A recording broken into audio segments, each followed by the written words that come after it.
Record. Oh God, I hate hearing myself, but I'm going to press record. I do too. I will, then I'll just give you a brief introduction, Mike, and then I'm going to let you take it away. Okay? All right, so I'm going to press record. Recording in progress. Well, I'd like to welcome everybody tonight to our SEPTA meeting. We have a very special guest presenter tonight. His name is Michael Antignano. He's special because he was one of my students a long time ago, and he was one of my most unforgettable students. And he's just become such a wonderful man and an adult. And I'm so honored that you were, willing to come and do this presentation tonight for, our SEPTA team. And your presentation tonight is, autism in the education system. And it's really your perspectives as a student and as an adult. And what I want to do is really just turn it over to you, Mike. And we really are interested in hearing your perspective on this topic that, we talk about every day, but maybe none of us really understand it. Obviously, we don't in a way that you do. So I'm going to turn it over to you, okay? All right. Good evening, everyone. My name is Michael Antignano, and I am an aspiring autism advocate. I would like to thank Mr. Rob Pearl for inviting me to speak to the Council of SEPTA this evening. At this time, I would like to be sure that everyone can see my screen and hear me clearly. Please mute yourselves during the presentation. There will be an opportunity to ask me questions at the end. I graduated from Comstock High School in 2009 and from St. Joseph's University in 2015 with my bachelor's degree in speech communications. Throughout my years of education, I've come to realize many ways in which students with autism are often at a disadvantage and misunderstood. My goal is to share my experiences as a student with autism to give educators insight from an autistic person's point of view. By bridging the gap between neurotypical people and those with autism, I hope I can be the voice for others who may have difficulty communicating their needs. I have done 2 guest lectures at Stony Brook University for aspiring special educators, and I've been featured twice on the LA News radio show DD on Autism as a guest speaker. Both were very well received.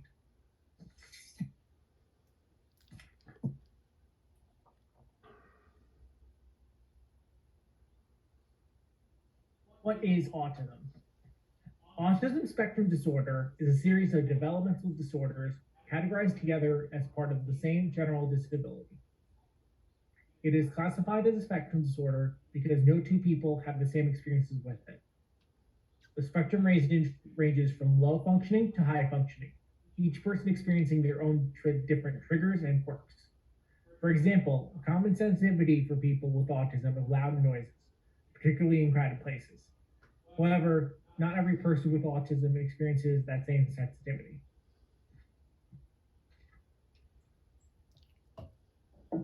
Low and high functioning refer to intellectual acumen and emotional intelligence. Low functioning people with autism are less able to function and communicate with neurotypical people than high functioning. This is part of why autism is considered a spectrum. Both are autistic, but one is often able to better communicate socially and emotionally. A lot of people have a skewed perception of what autism spectrum disorder is. People often believe everyone with autism has universal experiences with it. As you can see in this visual, autism is not a linear spectrum. It is more like a wide encompassing range that attributes different abilities and disabilities to everyone it impacts. This misconception leads to those with autism failing to be viewed as individuals. One major misconception is in regards to intellectual ability. Due to autism being a developmental disability, those with it are often viewed as less capable than they already are in terms of education. Those with autism are often infantilized and treated as if we are younger than we are. In reality, we are often just as intellectually capable as any neurotypical student can be. Grouping those with autism with every other student with a disability puts us at a disadvantage. Every student with a disability is different and should receive individualized treatment that corresponds to them as an individual. This problem is compounded when combined with autism because it is already a spectrum disorder that each individual experiences differently. Those who are high functioning like myself are often able to access education at an appropriate level to their capabilities and have been denied adequate socialization.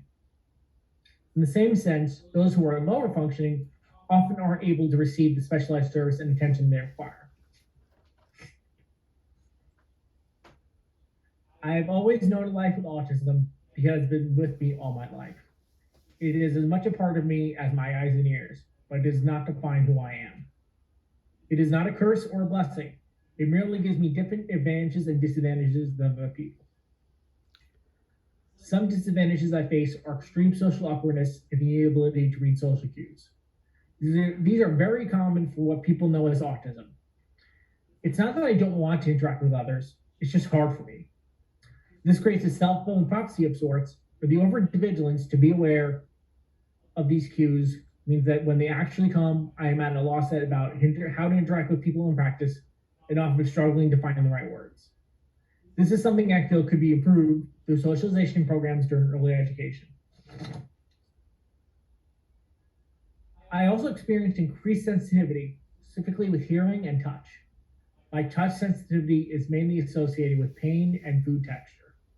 They feel magnified in ways hard to articulate unless you experience them yourself. A good example of this is having a pebble in your shoe at the beach feeling much larger and more painful than it already is. This hypersensitivity could often make it difficult to focus in an ordinary classroom setting.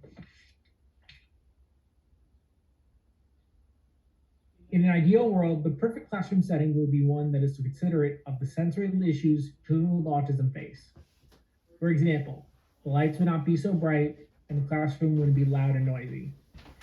These are common characteristics of standard classrooms that tend to distract children with autism.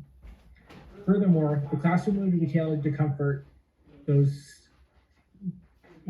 for comfort to calm heightened senses, and there would be access to sensory stimulus. Often, allowing a child to release their sensory overload into a stimulus like pen clicking or fidget spinning helps them release built-up energy and allows them to better concentrate and learn. One of the most important things for people with autism is early intervention. It is important that children receive specialized help for any delays while still in their formative years. For me, I experienced speech delays as a child and began an at-home early intervention program at the age of 2.5. From there, my educational timeline is as follows. If it was not for the intervention of one of my elementary school teachers, I probably would have remained in self-contained classes much longer than I did. Different students thrive in different environments. While lifelong education in self-contained classrooms may be fit for one student, it is not fit for all. Early intervention is a support system, particularly for children with developmental disabilities and delays. I was put in it because I was speech delayed far beyond my actual age and experience. In addition, my education was transitioned between self-contained, inclusion, and standard classes.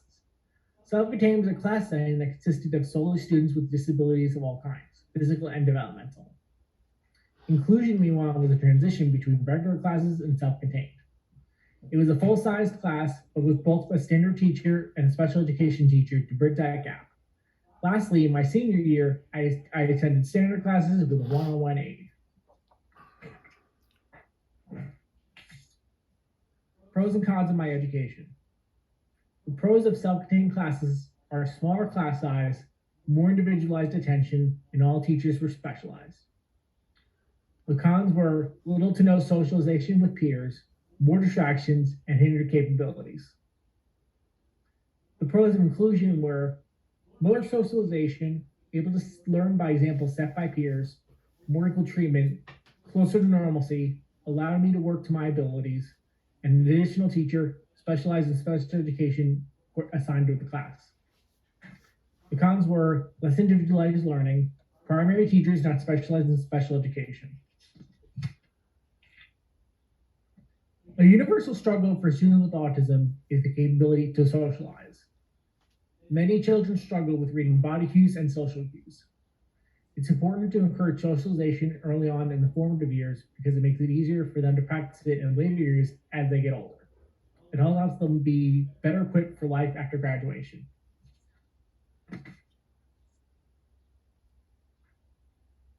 It is often hard for children with autism to decipher emotions from common facial expressions. It is much easier to do so with animated expressions.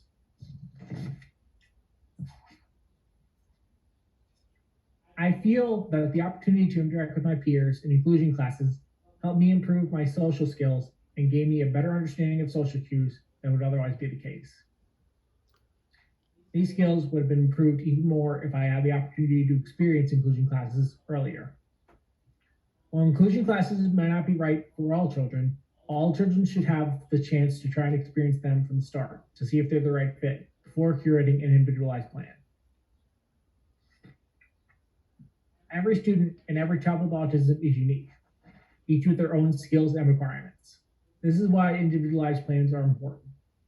If every child is placed in the same program, they're not all given the same opportunity to grow. Some may benefit while others are disadvantaged. This all correlates with autism being a spectrum disorder. With so many children affected differently, it is important that their education is tailored to their specific needs. Otherwise, children will slip through the cracks. After I graduated high school, I began my college education as a part-time student at Suffolk County Community College. I had an IEP, individualized education program, and accommodations for extended test time and a quiet space for exam to concentrate. In addition, I used a laptop for note-taking and a calculator for math classes. These accommodations were extremely beneficial to my education and allowed me to transfer to St. Joseph's University as a full-time student, where I graduated with a bachelor's degree in speech communications. After college, I began my career in public speaking advocacy. My first event took place at Stony Brook University, where I spoke to students in the special education field about my experiences in education as a student with autism. This experience is what made me want to become an advocate. I then went on to speak on Long Island News Radio on multiple occasions as a featured guest for the DDI on Autism show. I hope to continue this advocacy throughout my life and be a voice for others like me.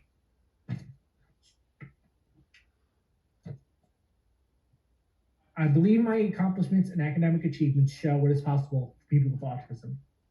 Unfortunately, these are things that people often don't perceive as attainable for people with autism. My mission is to prove that they are. With early inclusion, individualized plans, and a better understanding of what this disorder is, students with autism will be better equipped to fulfill their academic and career potentials. And that's it. Now I'd like to open it up to questions.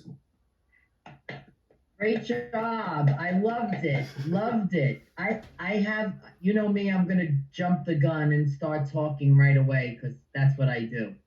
Michael probably remembers that from the classroom. But I was going to say, Mike, there were a couple of things that you mentioned that I think are very important. Is that a lot of people believe, and I think you talked about this, that if you have autism, everybody that has autism has the same experiences. And I think it's important that they understand. And I think, you spoke about this too, and you were kind of talking about the wide range of like the spectrum of autism, and that not everybody that has autism experiences things the same way. And the other thing that I thought was very important that you spoke about was that even though you have autism, you look at it and you say, there are advantages for you in having autism. But again, there are some disadvantages. And I think that people forget they think, once somebody has, autism or a disability, that, it's just disadvantages, but that's not true because there are so many advantages that you have and you found in yourself because of autism is part of you. It's not something that is a negative. It's part of you, and you have to realize the advantages that come from that.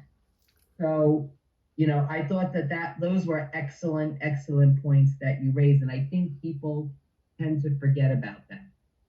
Um, One other thing that you mentioned that I thought was, very interesting also is that, it because of each person's experience with autism is different. Um, you have to make sure that you're looking at each individual person.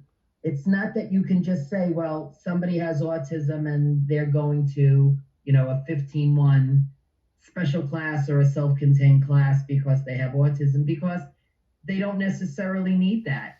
They can function in an inclusion class or a general education class, just with given the right supports for their own individual needs. And I think that those are very, very important points that you bring up. The other thing was, when I was looking at your timeline of when you made the transition from self-contained or a special class to the inclusion class, I guess I didn't really realize that it was in the eighth grade is what that that you made that change to inclusion. Go ahead. You're gonna say That's something? partially because you were able to advocate for me that I was able to get those opportunities. Well, thank you. But Am I also, am I also the thesis statement of this whole presentation is that people with autism can have the opportunity to do great things, but they need better educators to take it to see that the kids that do need those advantages and let them have it instead of writing them off as a lost cause. right, absolutely. I also, looking back to the time that, you were in my classroom, I don't ever remember a time that you weren't capable of doing the grade level work that was expected of you. Do you know what I'm saying? Go ahead, I'm sorry. Well, that's because you were able to recognize that I had that, and teachers before you were able to recognize that I had that capability and were able to nurture it instead of letting it wither on the vine, so to speak. Right, right. And I mean, you did excel. And and of course, once you went on to high school, you stayed with inclusion, I guess, until 12th grade, when, you went into general education classes with an eight. But again, that's something that was more individualized to you. And by 12th grade, Lord knows you showed that you were able to do the things that were required of you. You graduated with the Regents diploma, and now you have a bachelor's degree. Yes.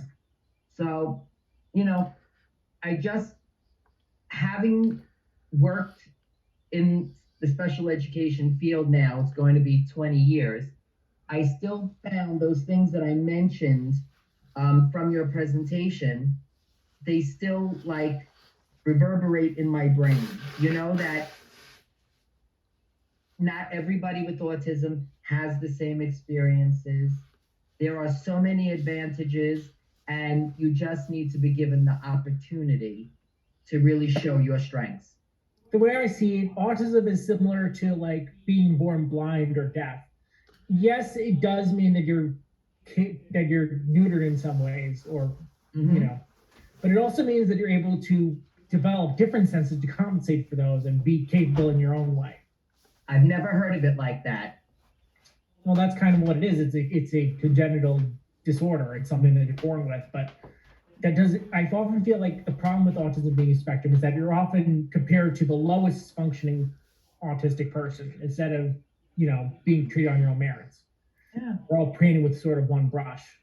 Right. And I think I think it's important that you highlight that that's not the reality of it. And I think that comes through in your presentation and how you can really speak from your own experiences. So I give you kudos for that. I know I can monopolize and talk the whole night, but I didn't know if anybody else had any comments that they wanted to make on the presentation or any questions about anything that Michael had spoken about. Michael, hi, I'm Dolores Campbell. I don't know if you remember my son Cameron. You guys were on the soccer teams together, and I remember the soccer teams, but I don't remember him. yeah, there was a lot of kids there. I remember that, a lot of kids. What I wanted to know was, you present a really good presentation, and it's about academics and about teachers understanding individualization. Is this something that you could do for, like, at the beginning of the school year when the teachers come in? I don't know what they call it, Rob. Like a superintendent's conference day. Well, Right, my right. first step towards that is getting, experience from those in SEPTA and their advocacy and using those connections in order to have this as ideally a career, because this is something that I'm very passionate about, and to try to do some educational reform in the process, ideally.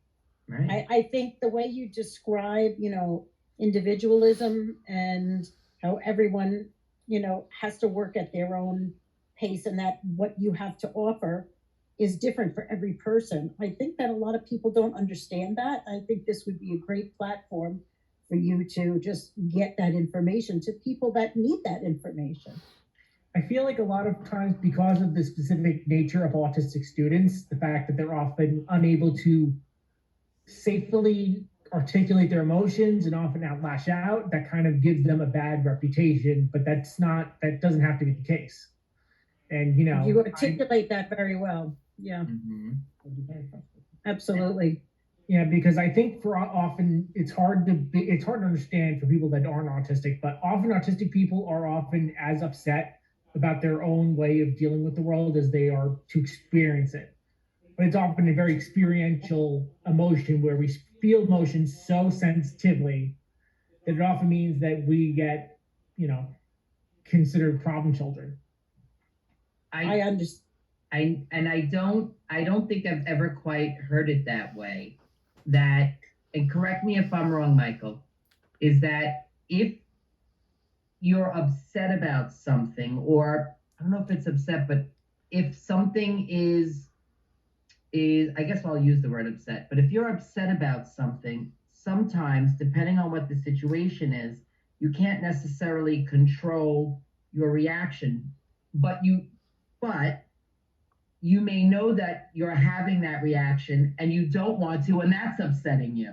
Is that what you were trying to say? And often the adverse reaction that teachers have about treating the student as if, because they're just being disruptive, often makes it worse. It kind of feeds into itself, the outrage.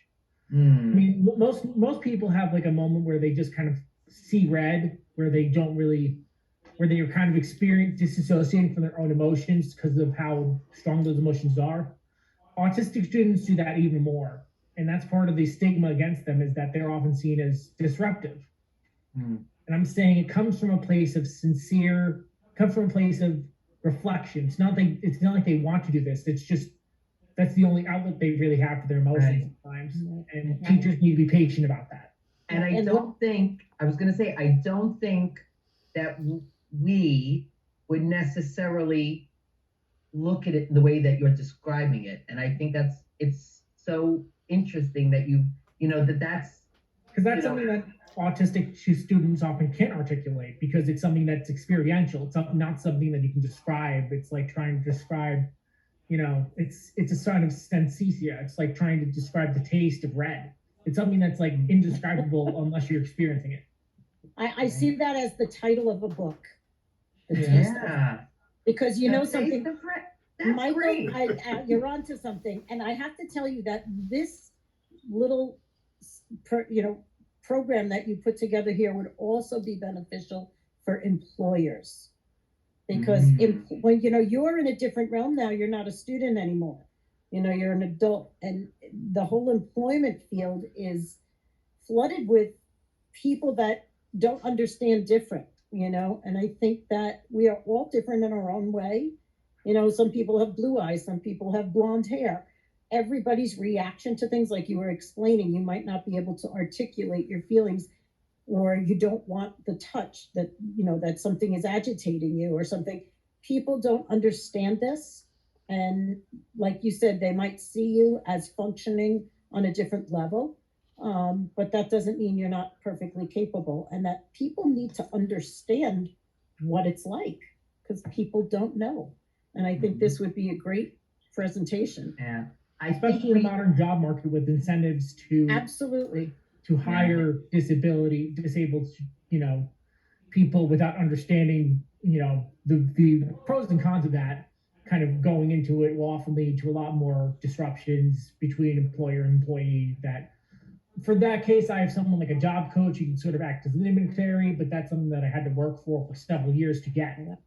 And something that would direct the employers would be a lot more efficient. Right. I think you made a good point too. I think we all think we know how it feels, or how to work with someone with autism, but I don't think we really do. The only person who knows is I often feel like the narrative, especially in the media, is often towards the parents and the teachers of the autistic child rather than themselves. And that's only half the story. It doesn't feel fair to only cover one side of someone's experience when it's mostly the experience of the onus, the burden of having an autistic child, instead of the good things and the autistic child's own experience and how they feel about that. There have been times where I feel like I'm a burden on my parents, but in different ways than they feel, than the struggles that they have with me. Right. No, I understand. I don't only have one half of that story. You're right. And I just don't think I've ever heard a discussion like this from this perspective. And I think it's so valuable. And I think you just articulate it so well. Oh, well. And you make us really reflect on our own experiences as educators or parents, and really make us get a new understanding and a new appreciation for our students or our children, with autism. And well done. You did great. Oh my God. You did a great job. You did a great job. Did anybody else have any questions or any comments? Oh, go ahead, Faith. Hello, Michael. I do have autism too, and I was just wondering if you got bullied at school, or has anybody ever looked at you the wrong way, and why? I honestly wasn't bullied much, but that's because I was high functioning enough to understand I was being bullied. If you can stand up to someone, then they know that you're not someone to really target. Plus, I was in special education, so it'd be kind of pot on the kettle black. I'm not saying you can't be bullied, but at the same time, it's something that's, it depends on your own functioning, depends on your own attributes. But, generally bullies usually target those that they see as too oblivious to really feel like they're being hurt. Because the stereotype is that autistic kids are easy to provoke because they're either oblivious or very temperamental. Right. And they know that the teacher will unfortunately take the narrative the autistic student is the one that's kind of causing more of a disruption rather than the bully that's agitating them. Right. Because, and I don't want to speak for you too, but I mean, I could understand that, because if there is somebody that might, be a bullier, they may know that this, a person with autism, they may know what might make them get anxious or anxiety, and it might be something small to someone else, but to the person that they're doing that to, they know that it's really going to affect, and they're going to get a response, and I could see what you're saying, Michael, that an adult might think it's the person with autism, that why are they behaving so badly, when it's really the other person that's setting that person to have those behaviors. So again, you would, know that, and you've articulated it so well. I don't know if that answers your question, Faith. No, it does. Yeah. Oh, This was good. very enlightening. Thank you, Michael. This is as a parent, like this was so nice to get your perspective and just kind of see it through your eyes. Great And presentation. that's why I'm doing this. So that your validation keeps me validated. And you know, the other thing is it's so important to have a role model like you because you know you have gone on to do such great things, and I'm sure that it wasn't easy at times, but you know when another, I'm not even going to say a student with autism or a person with autism, but another young student sees someone that has, you know, worked so hard and has been able to, you know, graduate high school, graduate with a bachelor's degree. I mean, it's such a way for everybody, not just a person with autism, but to feel like I can do it, you know, and I think it's incredible. Representation matters, especially with people that aren't represented that well. Like I said, if most fiction, if most stories about autism are about this or about the person, the to student or the teacher, then that's kind of glorifying them to the extent of the autistic student feeling a problem. You know, instead of their agency and their their emotions and their own depth. Yeah, absolutely. Michael, Yes. you mentioned something about a job coach. Do Yeah. you advocate, do you find that having a job coach is beneficial for you in just expressing yourself, or is it more for just helping you to navigate your workforce or advocating for yourself, I should say? Well, it's hard for me to communicate often, especially if I'm in a very busy job, to advocate for any miscommunications between myself and an employer.